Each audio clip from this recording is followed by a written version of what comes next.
बिस्मिल्लाहिर्रहमानिर्रहीम। अस्सलाम वालेकुम। आपका दोस्त सलमान हैदर। दुआ है परवरदिगार से कि उसने आपको और आपके अहले खाना को अपनी हिफ्ज़ अमान में रखा हुआ हो। दीगर 3-4 खबरें, लेकिन सबसे अहम यह है कि बिलाखिर अदालत ने यह फैसला कर लिया कि 5 जून के बाद जी हाँ वज़ीर दाखिला राना सनाउल्लाह को पेश करने का हुक्म देंगे। और बाकायदा अदालत ने ऐलान किया कि अगर फिर भी मामला ना बैठा तो वज़ीर आज़म पाकिस्तान शहबाज शरीफ की हाज़िरी का परवाना जारी करेंगे। अहम तरीन केस है। मुसलसल गवर्नमेंट को इस केस में सुबकी का सामना करना पड़ा है। पता चल रहा है ना, अंधेर नगरी चौपट राज चल रहा है, जहाँ जिसका जो दिल करे जौन सी मर्जी यूनिफॉर्म पहन के किसी को भी उठाता फिरे। और उसके बाद जब सीसीटीवी कैमरों के अंदर सामने है तो पता चले कि ये हम है ही नहीं। तो इतना बड़ा मामला है कि कौन ऐसे क्रिमिनल अनासर हैं जो पुलिस की रेंजर्स की यूनिफॉर्म पहन के लोगों को उठा के लेके जा रहे हैं। बड़ी अहम तरीन चीज़ है और हमारे व्लॉग का ये अहम तरीन टॉपिक होगा। दीगर अहम खबरें सारी एक के बाद एक आपके सामने रखता हूँ। रिक्वेस्ट ये होगी कि अगर आपको वीडियो अथेंटिक लगे और अच्छी लगे तो आने वाले वक्त में भी ये देखने के लिए चैनल को सब्सक्राइब कर दें। सबसे पहले जी मैं परवेज़ इलाही साहब की बात करी, क्योंकि मैं खुद बड़ा तकलीफ में था। उनका इलाके को पिछले 8-9 दिन तक कॉर्डन ऑफ किया गया था। परवेज़ इलाही साहब भी जानते हैं, सब जानते हैं कि ये मुकदमात कैसे हैं। मुकदमात बनाने वाला भी जानता है कि परवेज़ इलाही के ऊपर मुकदमात कैसे हैं।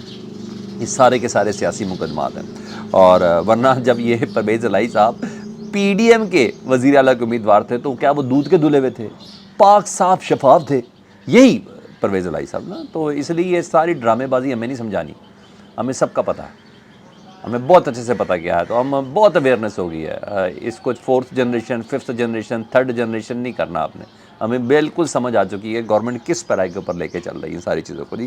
तो उस वक्त साफ सुथरे थे। आज जब परवेज़ इलाही साहब इमरान खान के साथ नहीं थे तो ठीक थे, और अब जैसे इमरान खान के साथ कहते हैं उनसे ज़्यादा करप्ट ही कोई नहीं हुआ। तो सबको पता है ये पॉलिटिकल रिवेंज है और हर दफ़ा होता रहा है, लेकिन इस बार थोड़ा ज़्यादा हो रहा है। मैं और आप या मेरे और आपके बड़े भी उसके इतने विटनेस नहीं हैं।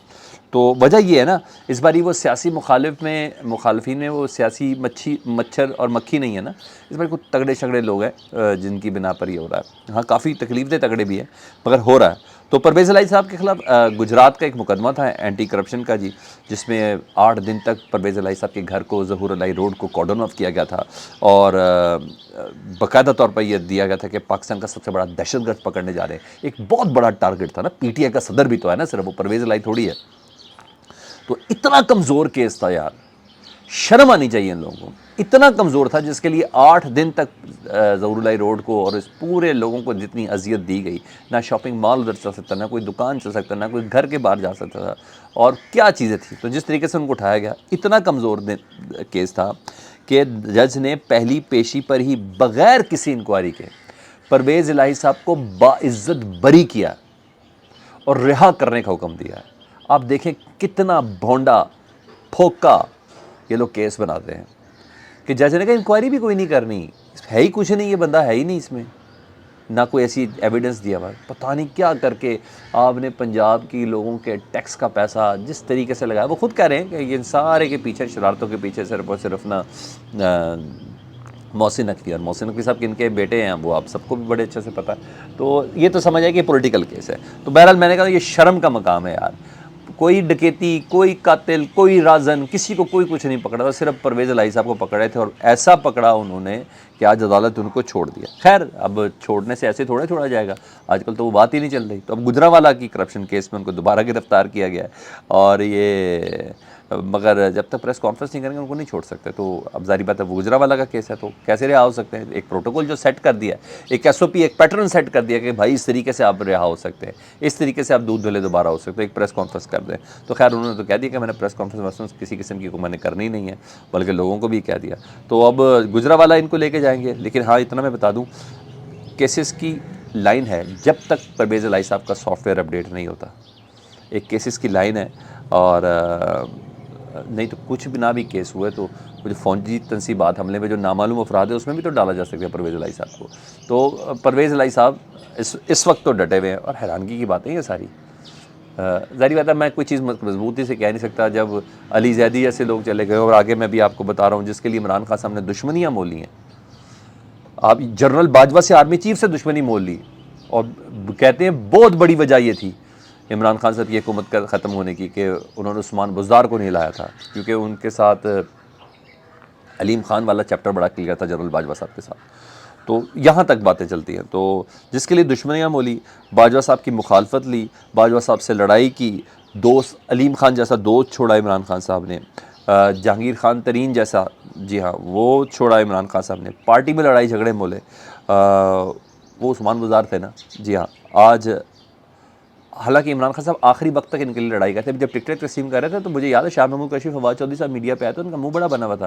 عمران خان صاحب ہو سکتا ہے میرا اگلا وزیر اعلیٰ کا امیدوار بھی عثمان بزدار ہو. تو بہرحال آخری وقت لڑے اور عثمان بزدار صاحب آج ٹوٹے ہیں جی. انہوں نے پریس کانفرنس کی، سیاست سے دستبرداری کا اعلان کیا. ان کا موجودہ حالات اس بات کا تقاضا کرتے ہیں کہ میں سیاست چھوڑ دوں تو زیادہ بہتر، مگر یہ بات یہاں ختم نہیں ہونی. یہ بات میری آپ لکھ لیں. عثمان بزدار سے ابھی بڑے کام لینے ہیں جنہوں نے عثمان بزدار سے سیاست چھڑوائی ہے.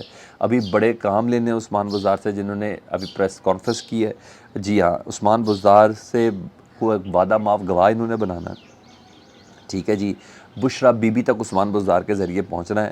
میں آپ کو بار بار بتا رہا ہوں، اس ویلاگ کو بھی لے کے لیں، میں نے اس سے پہلے بھی بولا تھا، اصل معاملہ بشرا بی بی تک پہنچنا ہے جی. اور پھر فرق ہوگی، یہ ساری چیزیں بنانی ہے جی. تو عمران خان صاحب کے لیے پریشانی والی بات ہے. بہرحال یہ سب تو ہے. اچھا جی، ادھر سپریم کورٹ نے پاناما پیپرز پہ نا 436 افراد کے نام تھے نا پاکستانیوں کی، ان کی جائیدادیں تھیں جس میں نواز شریف صاحب بھی تھے. ان کے خلاف نے ایک درخواست تھی. جماعت اسلامی کی جو امین ہے سراج الحق صاحب نے 2017 میں یہ درخواست دی تھی کہ سر اس کو سماعت کے لیے مقرر کریں. تو سپریم کورٹ نے 2017 کی پینڈنگ درخواست پہ نا اس کو سماعت کے لیے مقرر کر دیا ہے. 9 جون کو 2 رکنی بینچ سماعت کرے گا، جس میں تیسرے سینئر ترین جج ہیں عمر عطا بندیال صاحب، قاضی فائز صاحب کے بعد جسٹس طارق مسعود صاحب اور جسٹس امین الدین خان. یہ 2 رکنی بینچ سماعت کرے گا. یہ بتائیں گے کہ تحقیقات کیا کرنی ہے. تو چلے ہو گئے، 2017 کی درخواست ہے. آپ عدالتوں کی سنجیدگی کا اندازہ لگا لیں یار. آپ کمپٹیسی کا عالم دیکھ لیں کہ 2017 کی درخواست اب سنی جا رہی ہے. پتہ نہیں جنہوں نے بلیک منی بنائی ہوگی وہ پیسہ کہاں سے کہاں کر دیا ہوگا. 2017 بھائی 6 سال بڑی بات ہوتی ہے. 6 سال بعد اس کی سماعت ہو رہی ہے. تو منہ پیٹنے کو نہ دل کرے تو کیا کرے. بہرحال دیکھیں کیا ہوتا ہے. پاناما کیس کھل گیا ہے. اب یہ بتائیں گے کہ کوائری کرنی ہے کہ نہیں کرنی ہے، 2 ججز صاحب بتائیں گے. اچھا جی، ادھر عمران خان صاحب اپنی ٹیم دوبارہ اپوائنٹ کر رہے ہیں. وہ محاذ خالی نہیں چھوڑ رہے بلکہ وہ فیلڈنگ پوری سیٹ کر کے رکھی ہوئی ہے. سندھ کا محاذ علی زیدی کے بعد ظاہری بات ہے بالکل خالی تھا. حلیم عادل شیخ کو جی پاکستان تحریک انصاف کا صدر بنا دیا گیا سندھ کا، اور اس کا نوٹیفیکیشن بھی جاری کر دیا گیا ہے. عمر ایوب صاحب سیکٹری، انہوں نے نوٹیفیکیشن جاری کیا ہے. مطلب کچھ لوگ انبریکیبل ہیں. حلیم عادل شیخ سے متعلق میں نہیں سمجھتا تھا کہ وہ کھڑا رہے گا بندہ، مگر وہ کھڑا ہے یار.